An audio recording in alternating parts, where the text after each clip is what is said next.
Bonjour. La consigne. Vous êtes à l'hôtel, vous envoyez un email à un ami. Vous décrivez le quartier où est votre hôtel et vous lui indiquez le trajet pour venir vous rejoindre. Donc, on a la consigne. Quelle est la consigne? Je dois écrire à qui? À un ami. Je suis où? À l'hôtel. Je dois faire quoi? Décrire le quartier et aussi indiquer quel est l'hôtel où je suis pour qu'il puisse venir à ma rencontre. On va faire ensemble. Donc, j'écris à un ami. Je peux le tutoyer, bien évidemment. Hein? Il s'agit d'un ami. Donc, je vais commencer là par « Cher Paul ». Paul, c'est le nom de mon ami. « Cher Paul, j'espère que tout va bien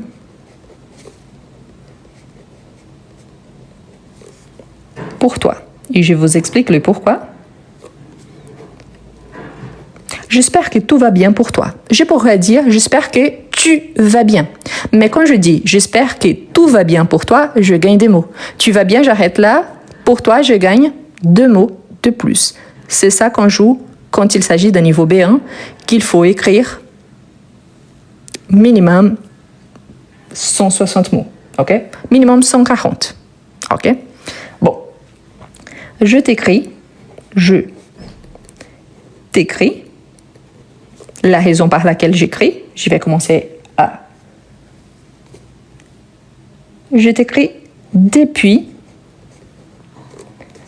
un hôtel. Cosy. C'est quoi cosy? Cosy, c'est un mot qu'on utilise beaucoup. Je vais vous ajouter ici entre parenthèses, ça ce n'est pas nécessaire dans votre texte, ok? C'est juste parce qu'il y a certaines personnes qui ne savent pas. Cosy, ça veut dire agréable. Ah, mais je peux dire un hôtel agréable? Oui. Mais cosy, c'est un mot qu'on utilise beaucoup aujourd'hui. Tous les deux sont corrects. OK? Je peux choisir. Je n'ai pas besoin d'ajouter au agréable ici. OK? Un hôtel cosy situé dans le quartier du Marais en plein cœur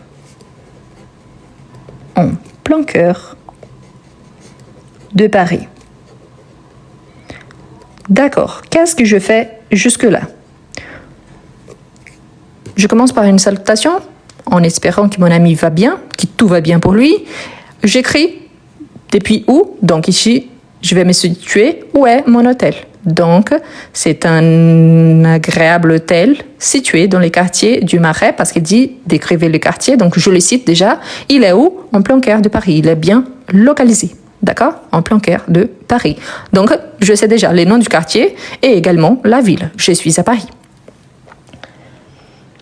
L'ambiance ici,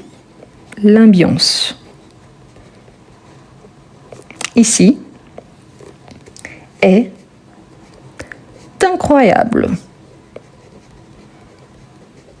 C'est-à-dire que je me sens vraiment bien. Elle est incroyable. Pourquoi j'ai mis incroyable? Parce qu'ici, si vous ne voulez pas utiliser cosy, vous avez déjà utilisé agréable, ça évite la répétition. D'accord? Incroyable. Entre petite ruelle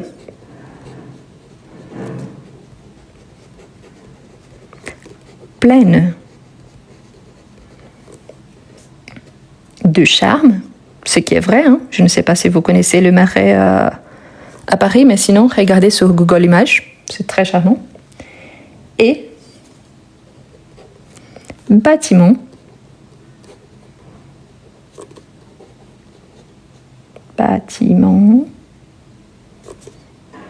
chargé d'histoire. Attention, ici il y a toujours quelqu'un qui pose la question. Ce n'est pas entre des petites ruelles, non. Entre ruelles, ici il y a déjà une préposition. Donc je ne suis pas obligée à ajouter une deuxième préposition. Ça peut exister, mais ici dans mon contexte, ça va bien comme ça. Ok? Donc je parle de l'ambiance. Et en plus, c'est que je vois. Et il y a de petites ruelles, c'est-à-dire des rues vraiment très charmante, qu'on voit normalement par exemple au Vieux-Lyon, en Aix-en-Provence, quand on est toujours quand c'est la partie plus ancienne de la ville. À Annecy, c'est la même chose, à Bordeaux, à Toulouse, donc c'est la partie plus chargée d'histoire dans le sens que c'est les centres historiques de la ville. D'accord? Voilà. Maintenant, je vais commencer à parler de l'hôtel. Donc, l'hôtel, n'oubliez pas les accents, hein. L'hôtel se trouve à accentuer, c'est une préposition, se trouve à quelques minutes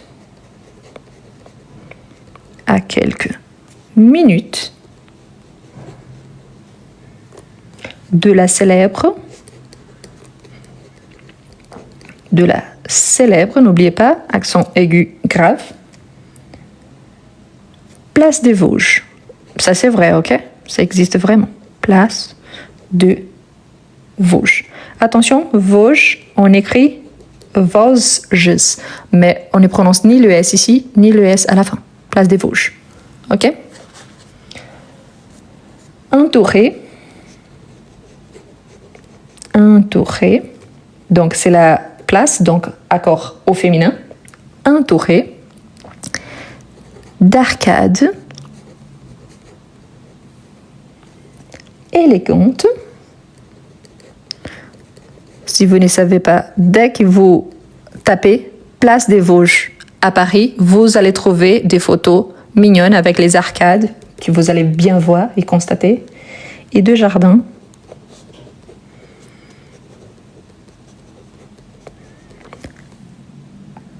Paisible, c'est-à-dire tranquille. Ça vient du mot paix. Ok?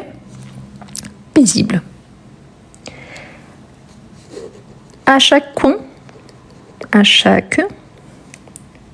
coin de rue, c'est-à-dire au fur et à mesure qu'on avance entre les ruelles, à chaque coin de rue, on découvre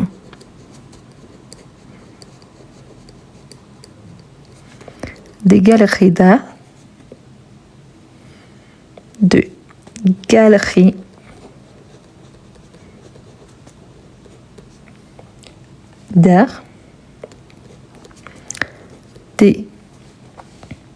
librairies. C'est qui est vrai. Il y a beaucoup d'artistes des rues et il y a beaucoup de gens qui vendent des livres plus anciens ou des librairies sont quand même, hein, donc des librairies. Et bien évidemment, de charmants cafés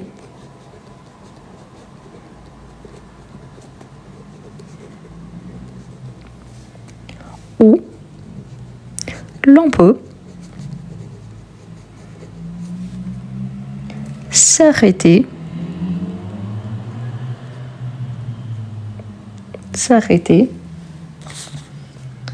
pour déguster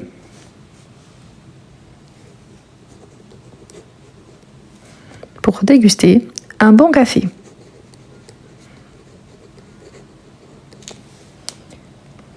On pourra ajouter, même ici pour gagner quelques mots, accompagner. Ah, je n'arrive pas à tout écrire, donc je vais écrire ici en bas. Accompagner. N'oubliez pas, en français, on sépare les sons. Accompagner. Donc ici, je peux séparer, d'accord? Mais attention pour faire le décalage syllabique ici. Accompagner d'une pâtisserie. Vous pouviez remplacer par viennoiserie, un petit dessert, c'est possible. Il n'y a pas de souci. Mon objectif, c'était de gagner un petit peu plus de mots. Donc, accompagné d'une pâtisserie, je gagne 3 mots de plus au lieu de m'arrêter pour déguster un bon café. Je pourrais remplacer pour prendre un bon café. Oui. Pour boire un bon café. Oui, c'est possible. N'oubliez pas que je suis au niveau B1. Donc, mon vocabulaire, il est plus vaste. Je sais la différence, je sais que ça signifie dans ces contextes exactement la même chose, mais je peux me permettre de varier mon vocabulaire justement pour montrer à mon correcteur que je le connais.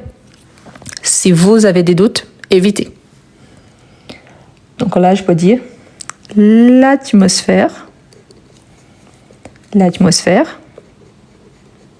Ici, c'est bien parce que je joue avec des mots qui sont difficiles à écrire. L'atmosphère. I est animé. Et ici, je vous explique.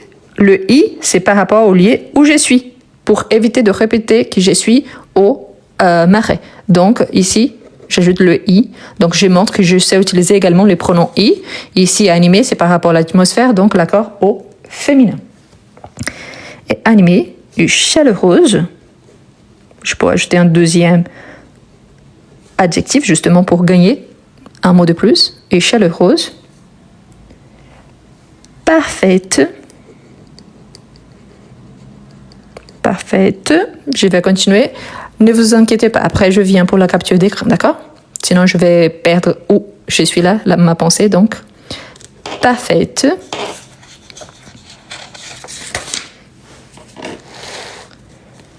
Pour. Flâner. C'est quoi flâner? Se promener. Donc, c'est juste pour montrer que je suis capable d'utiliser un mot informel dans ces contextes-ci de façon qu'il ne va pas porter préjudice à mon texte. OK? Donc, je suis capable d'utiliser les deux. Ah, mais je préfère pour se promener. Vous pouvez remplacer, il n'y a aucun souci. Et profiter de la ville. Si vous avez l'impression que je parle un peu plus vite, c'est parce que ma pause est en train de finir, donc j'essaie de finir le texte avant d'arrêter le live parce qu'après je reprends mon travail. D'accord? Bien. Maintenant, mon ami doit me rejoindre, donc c'est là que je vais commencer par rapport à ça, pour qu'il puisse venir à ma rencontre. Donc, pour venir depuis la gare, parce que la plupart des gens arrivent à Paris en train, donc la gare principale, laquelle? C'est mon ami. Par exemple, moi, j'arrive à Paris à travers la gare de Lyon. Pourquoi? Parce que j'habite à Lyon. Mais quelqu'un qui vient de Strasbourg, donc c'est la gare de Strasbourg. Quelqu'un qui vient du Nord, la gare du Nord. Donc il faut penser aux détails, ok? Quelqu'un a dit qu'il est en train de recopier. Ne vous inquiétez pas. Après, je vais publier sur YouTube. OK? Prends, ici l'impératif, prends la ligne 1. La ligne 1, c'est le métro. Donc, la ligne 1 du métro. En direction. Ah, je n'arrive pas. Je peux continuer ici en bas dès que je sache bien séparer les mots. En direction de, donc quelle est la fin de ma ligne? Donc c'est château de Vincennes. Ça c'est vrai, ok? Ces informations-là sont vraies par rapport à Paris et par rapport au quartier. Ok? Et descend. Il descend, ici à nouveau l'impératif, et descend à la station Saint-Paul. C'est-à-dire que quand je prends le métro, il y a une direction, un point de départ et un point d'arrivée. Donc ce point d'arrivée, c'est Château de Vincennes, mais je vais arrêter un peu avant, je vais descendre un peu avant. Donc quelle station? Station Saint-Paul, donc c'est le nom de la station où je dois descendre, ok? Pour ne pas aller jusqu'à la fin. Ok. Ensuite, après descendre à la station Saint-Paul. Ensuite, marche 5 minutes.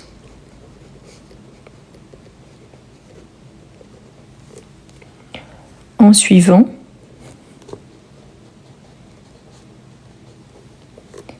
la rue. La rue, laisse-moi me rappeler les noms, c'est la rue Rivoli. Elle existe aussi, ok? C'est une information vraie. Une fois arrivé à l'angle c'est où deux rues se rencontrent, à l'angle d'une jolie boutique. Ici, je peux préciser boutique d'antiquité. Je sépare les mots d'antiquité. D'antiquité. Tourne à droite. Tourne à droite. Donc ici, pour parler des directions. Et l'hôtel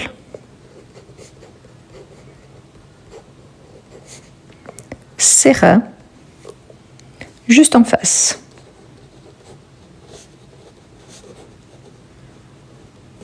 Voilà. J'espère que ces indications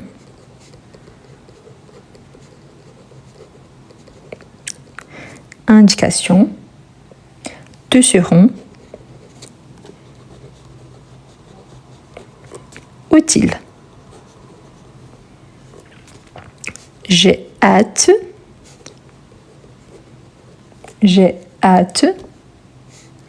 de te voir et de partager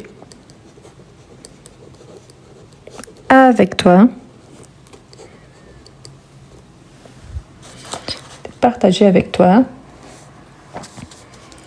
la découverte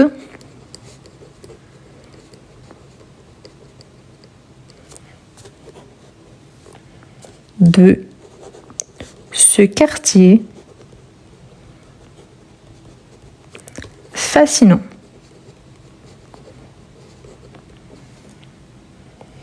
À très bientôt.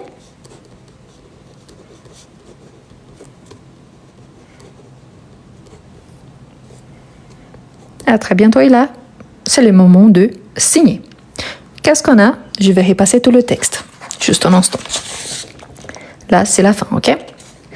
Tout d'abord, quel était notre objectif? Moi, je suis dans un hôtel et j'envoie un mail à un ami dont l'objectif, c'était de décrire mon quartier et également l'hôtel où est placé mon hôtel, ok? Donc, ce n'est pas la description de l'hôtel, mais plutôt du quartier. C'est qu'il y en a, il est proche de quoi, dans quelle ville, comment, et finalement, et vous lui indiquez le trajet pour venir vous rejoindre. Donc, il doit aller à ma rencontre.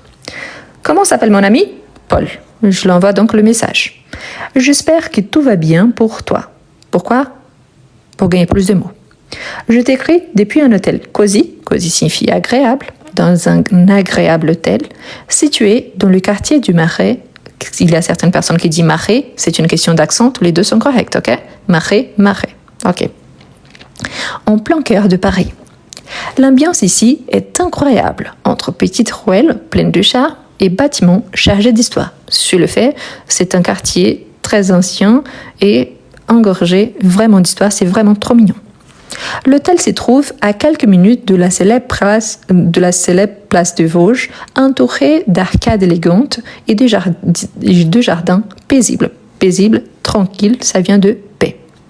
À chaque coin de rue, on découvre des galeries d'art, de librairies et de charmants cafés où l'on peut s'arrêter pour déguster un bon café accompagné d'une pâtisserie. L'atmosphère de ces quartiers, c'est pour ça que j'utilise I, l'atmosphère y est animée et chaleureuse, parfaite pour flâner et profiter de la ville. Pour venir depuis la gare principale, la vôtre, où vous êtes arrivé, prends la ligne 1 du métro en direction du château de Vincennes et descends à la station Saint-Paul. Ensuite, marche 5 minutes en suivant la rue Rivoli, c'est le nom de la rue. Une fois arrivé à l'angle d'une jolie boutique d'antiquité, tourne à droite et l'hôtel sera juste en face. J'espère que ces indications te seront utiles. J'ai hâte de te voir et de partager avec toi la découverte de ce quartier fascinant. À très bientôt et ensuite on va signer par exemple Rose. Flâner, ça veut dire se promener, ok? C'est promener, balader. Oui, marcher. Magasiner, c'est proche, mais magasiner, c'est quand on va acheter, faire des courses. Là, c'est plus flâner, c'est marcher sans direction et tout ça. Ok? Ici, quelqu'un demande pourquoi il y a d'antiquités. C'est une boutique d'antiquités, il y en a plusieurs à Paris. C'est où on vend des produits plus anciens. Il y en a plus, vraiment, à Paris. Donc plusieurs, on prononce plusieurs. Ok? Voilà, c'est un texte qui, ici, par rapport à ce qui m'a été demandé, j'ai tout mis. Je pourrais changer de quartier. Oui, je pourrais changer de ville. Oui, il n'y a aucun souci. Pourquoi? Parce qu'ici, il ne me précise ni le pays, ni la ville, ni quel est le quartier. Donc, je pourrais changer tous les temps. Quelqu'un demande pourquoi il y a un S à toujours, pas à plusieurs. Parce que plusieurs, c'est un adverbe. Donc, un adverbe, c'est un mot invariable qui ne change pas. C'est la même façon que toujours. Toujours, on écrit toujours avec un S. Pourquoi? Parce que c'est un adverbe. Il vient pour intensifier ou pour parler d'une quantité indéterminée. D'accord? La même chose que beaucoup, qu'il y a un P et on ne prononce pas. En français, on a plusieurs lettres qu'on appelle de lettres muettes. Presque toutes les lettres en français sont muettes. Donc, à la fin d'un mot. C'est pour ça. OK? Voilà. Ah, parce qu'il y a une boutique d'antiquités, parce qu'il y a plusieurs antiquités. Donc, la boutique, c'est une. Mais les antiquités qui sont dedans sont plusieurs. Il y en a énormément. Donc, une boutique d'antiquités. Plusieurs. Au pluriel. D'accord? Voilà. L'objectif, voilà, c'est de bien travailler en sachant que l'objectif, ici, ne m'a pas demandé combien de mots. Moi, j'estime que mon texte, il doit avoir à peu près 180 mots. Sinon, très proche de ça. En général, mes textes niveau B1, ils ont minimum 140, maximum 190. Mais voilà, normalement, pas moins, pas plus que ça. Comme ici, il ne m'a pas demandé de préciser, vous avez remarqué que j'ai bien utilisé les prépositions, le présent, l'impératif, la description de lieu, les prépositions de localisation et de lieu. J'ai vraiment donné des noms qui existent vraiment à Paris, donc le Marais, Paris, la place des Vosges. Donc ça existe vraiment. C'est important. Pourquoi? Parce que quand je me base sur une information qui existe vraiment, c'est plus facile de la travailler. Imaginons par exemple que je pars à Colombie. Donc je pars en Colombie, pardon. Je pars en Colombie et je suis à Bogota. Et j'ai un ami qui habite à Bogota. Moi, je ne connais pas, mais pour mon ami, c'est très simple de donner toute la précision par rapport à sa ville. Pourquoi? Parce que c'est sa ville maternelle, par exemple. De même que moi, je vais à Sao Paulo. Ah, je connais Sao Paulo, ça serait plus facile de faire la description. Pourquoi? Parce que c'est une ville que je connais déjà. Si vous venez à Lyon, pour moi, c'est super simple de vous décrire Lyon. Pourquoi? Parce que c'est une ville que je connais très bien, car j'habite ici depuis plusieurs années. Mais si vous me posez des questions par rapport, par exemple, à une ville que je ne suis jamais allée, je peux inventer des informations, mais au bout d'un certain moment, je pourrais me tromper. Imaginons par exemple que je suis en train de parler du marché de Noël à Strasbourg, que c'est le plus gros marché de Noël de France, et à un certain moment, je parle d'une chose qui est complètement fausse. C'est possible parce que dans un texte, on n'est pas obligé de dire la vérité. Mais pour une personne qui accompagne, ne connaît pas le fait qu'il s'agit d'un texte, la personne, elle va dire « Ah, mais c'est faux, ça n'existe pas à Strasbourg ». Donc, vous voyez pourquoi c'est plus facile quand on a des points du vrai, de véracité dans mon texte, parce que je peux m'appuyer, d'accord? Donc, tout ce que je vous ai dit ici, c'est du fictif. Ce sont des informations que j'ai créées pour mon texte, mais que ça pourrait vraiment s'avérer vrai. Quand je vous dis ici, à partir de la gare principale, comme je vous ai dit, moi, j'arrive à Paris, à la gare de Lyon. Pourquoi? Parce que j'habite à Lyon. Mais j'ai vu d'autres personnes qui disaient pour moi, c'est une autre. Pourquoi? Parce que vous venez des régions différentes, de villes différentes. Donc, il faut baser que la principale, c'est par rapport à toi et pas par rapport aux autres. D'accord? Sinon, on donne vraiment le nom. Voilà. Donc, notre texte niveau B1, il est là. Je vous rappelle tous que si vous avez beaucoup de difficultés avec la production écrite, il y a plusieurs vidéos déjà disponibles sur ma chaîne YouTube. Je vais vous laisser dans la description de la vidéo dès que cette vidéo qu'elle soit partagée. Et également, je vous encourage vraiment, pour tous qui ont l'intérêt de faire un bon investissement, et là, c'est vrai, il y a mon ebook qui s'appelle « Comment mieux écrire en français ». C'est pour la production écrite, ok? pour faire des rédactions. Il s'agit de quoi? Il s'agit d'un livre numérique, c'est-à-dire au format PDF. Pourquoi? Parce que c'est moins cher que le format papier. Et comment ça se passe? Vous n'allez pas acheter de moi directement, vous allez acheter sur une plateforme qui ont les droits sur mon travail. Donc, vous allez entrer, il y a un lien, vous allez entrer tous vos données, votre nom, votre adresse mail. Faites attention à votre adresse mail parce que c'est à travers de cette adresse-là que vous aurez accès à votre espace client. Ensuite, il y a le règlement à travers la carte bancaire, PayPal, ce que vous avez choisi d'utiliser, et vous aurez sur votre espace client. Après, si vous avez envie de l'imprimer pour l'utiliser, il n'y a pas de souci. Le plagiat, comme vous le savez, revendre ou réutiliser comme si c'était à vous, ça c'est un crime. Donc, je vous déconseille parce que c'est facile d'identifier. D'accord? Mais voilà. Donc, vous allez acheter, ça vous coûte. Ici, ça vous coûte à peu près 11 euros. Ça, 4 euros, je pense. Ici, 5 euros. Donc, ça coûte 11 euros. C'est beaucoup moins cher que d'autres livres qu'on trouve, par exemple, à Fnac. Mais c'est d'excellente qualité. Je pense que ça pourrait vous aider énormément. OK?